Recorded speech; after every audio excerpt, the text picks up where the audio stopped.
Hello! I just bought my first home. Technically, it's a condo in Chicago, but let's go into how much it was and go through every single room, do all of the new homeowner things, and maybe talk about what decor I need because it is basically entirely empty except like chairs. So let's get into it. So right when you walk in, there's a stone entryway which goes into the wood panels on the floor, and this entire hallway is so nice. So on the right, you could just go into the room, or on the left, you could just hang out at the bookshelves, which will be filled with books at some point. The previous owner used to work here and she had her office desk here, but I just want to use it as a bookshelf. I absolutely love these bookshelves. They're like semi-floating. I have a little label maker and I was gonna make like little labels for each section and almost like have it designed like a little mini library right when you walk in. All versions of my Harry Potter books, Goosebumps, Hunger Games, you name it. All of my physics textbooks here. So on the other side of the bookshelf, I want to get big Metallica album poster canvases. So this is going to look cool soon. In the living room, this is what it looks like when you get all the way in, and the windows are so big. They're like the entire wall. And this is like my little area with a fake plant that I got from Amazon and a really expensive oversized mirror for like no reason. Everything's honestly really empty, but I'll do a before and after because I'm getting this whole house painted. I'm gonna add in like a real couch that's been back ordered for months.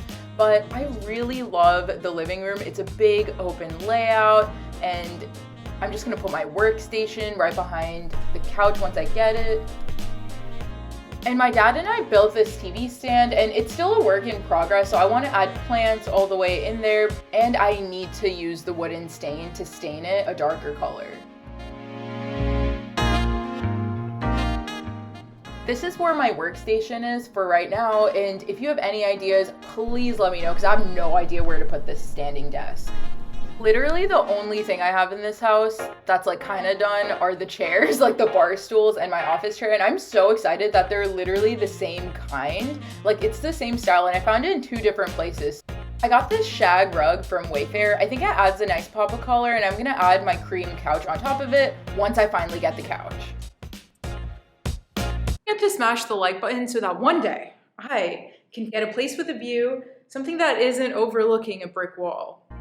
So it's a super interesting layout. So the kitchen is actually like right in the middle, and there are 2 quarters either way to get into the bedroom or get out of the house. So I love this kitchen. It's small, it's compact, and it's literally what I need because I don't cook too much. Before we get into more of the house, just want to point out that I need to fix these light fixtures. There's not enough light, I'd say.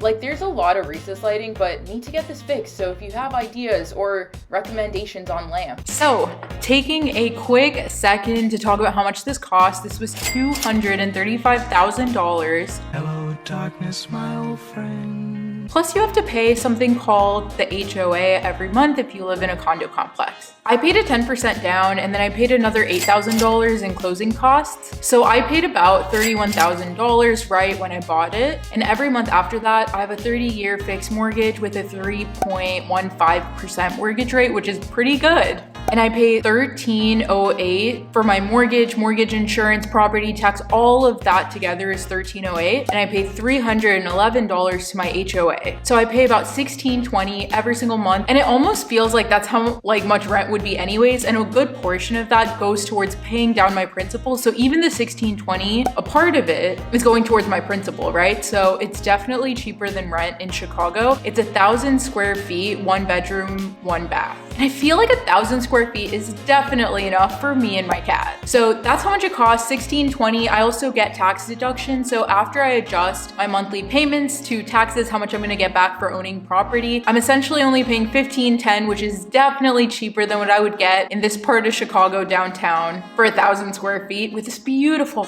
exposed brick. Although my windows basically face a brick wall, it's okay, it's okay. I don't need sunlight. Who needs sunlight? Move on to the rest of the house, which is like 200 more square feet. I don't know. Now to the closets and the bedroom. But walking through, these are all the closets you get on the side, and it's really cool. They're all built in like all the way. There's so many different sections to these 2 closets, so I feel like I have a lot of space in this house. Now on the opposite side of the closets is actually the bathroom, which we're gonna go in, but like it's not clean. I didn't clean it, so just ignore everything. But I actually have a laundry unit in my apartment building, so it'll be fine.